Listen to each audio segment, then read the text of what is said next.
Do you think that this has gotten, I don't want to say worse, Mm-hmm. but if you compare the young people that you see today Mm-hmm. with maybe your own generation or people you've coached in the past, have you noticed like a decline in communication skills, or is this kind of, it's everyone struggles with it? I haven't noticed a decline. I've more noticed an increased reluctance Oh, interesting. to communicate. So because of, COVID gets a lot of the blame Right. when people talk about Stunting these development. issues, stunting development, being able to text and communicate largely in typing into a screen, of course, is going to have an impact. Mm-hmm. So I think that's the biggest way that it seems different, is that there's more of a reluctance to get on the phone. There's more of a reluctance to stop by someone's office and say, hey, can we chat about that email you sent me? Oh, yeah. Just to get face to face and have the human interaction, either live on the phone or in an office. On that point, I had an executive coach say that the biggest difference she's noticed is that there's almost this like refusal in my generation to embrace not even just uncomfortable moments, but just face-to-face interactions. She said that like there was someone whose office was right down the hall, and instead of just going down the hall and asking them a question, they had to send them an email because they felt too uncomfortable to go walk down the hall. Well, isn't that wild? We can curate everything about how we're seen now on social media, over texts. We have time to go, exactly how do I want to say this before I put it in an email, before I put it in a text, before I post it on social media. And that's a wonderful thing. And it may be making us afraid of the live mess ups. Right. Well, if I'm speaking to them live, what if I misspeak and sound stupid? Yeah. You can't take back how you can like edit your iMessages exactly. Now you can even edit what you sent. Right. Yeah. You can't edit face-to-face interactions. Exactly.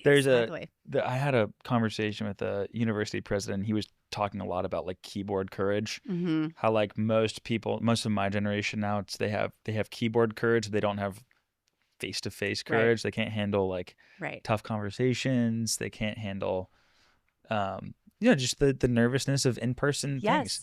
When a difficult conversation comes up, what I've found is a lot of people think that that's better to handle in an email because they can think about exactly what they want to say. But really the opposite is true. If it's going to be an uncomfortable conversation, the best scenario is face-to-face. That's such a good point. In the same room, so that the sincerity of your tone, you can build credibility, you can build trust. It's really hard to build credibility and trust over email, in a text or an email. Right. What are some other bad habits or things that poor communicators do?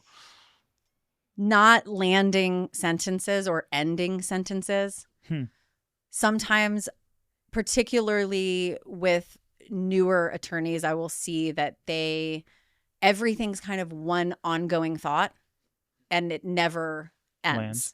So they'll be talking about something and then it's related to this other thing and also this point, but maybe this other point, which I found in this. It's just the plane never lands, which doesn't allow for enough processing time. And then related to that is kind of the trail off.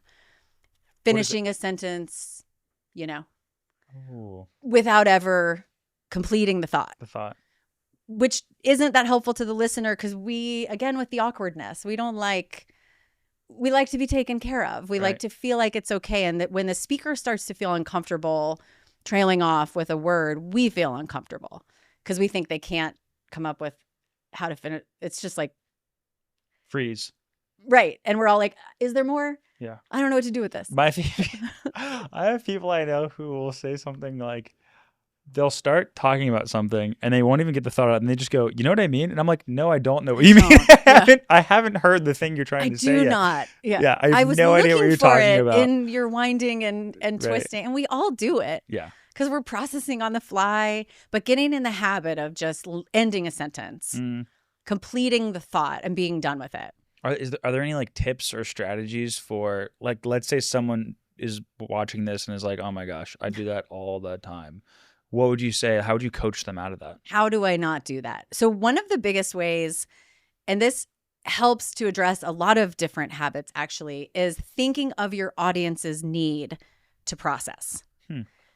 That's going to make you naturally pause so that you looking at them can go, are they getting this? Are they making the right facial expression so that I know they heard what I said and they had time to understand it and absorb it? Right. I have found that it's unhelpful, that people typically can't improve very well if they're focused on the thing that they're doing. So filler words, for example, people are very focused on filler words, and rightly so. They can be hugely distracting. But if you tell someone, don't say, now I'm thinking about saying, right. It's not really helping me because it's just an extra distraction. But if I tell someone, hey, make sure the person listening to you has time to process what you're saying, then the focus is on like, oh, let me leave some space. Right. And that's going to probably prompt you to end your sentences and take some pauses. I love that. And the filler word is such a big problem too. It is. So you said, are there any other ones? And are still, and are still the biggies. And the issue with them is that they make you seem like you lack confidence. Right. When you might not. It might not be an actual indicator that you lack confidence. It's just that the silence is uncomfortable. Right. So we want to fill it. And right, okay. Words that are looking for feedback, but not actually looking for feedback. Are there almost not filler words, but filler phrases? For example, I notice a lot of people say, to be honest, when there's no, why are you saying, to be honest doesn't mean anything. Correct. Yeah. Or to be honest. Basically, I don't know, that's another one. So yes. And some of that is fine. Some of that just sounds natural and the way that people speak. And if it were really polished and perfect, that might start veering over into inauthentic and not worth listening to also. Right. So I wouldn't ever recommend that someone hyper focus on anything like that, as far as the goal being make yourself sound perfect. Right. Don't ever use connectors and little filler words and ums and uhs. The issue is if you really do have something that rises to the level of a verbal tic. What do you see as like the most dangerous filler word? Like if you had to Thanos snap a filler word out of existence, what would that one be? I regret saying this because I don't mind this word. I think the riskiest filler word is like. Because of there is a lot attached to the word like that harkens to something that won't be taken seriously, a demeanor that isn't going to be taken seriously. And I think for some people, like isn't going to be a problem at all. But for a lot of people, saying like, particularly as a go-to filler word, is going to make you're going to risk being taken less seriously. Which of the filler words that we talked about is kind of like the least dangerous? Like is pretty bad too? The least serious to me are the ones that signal transitions.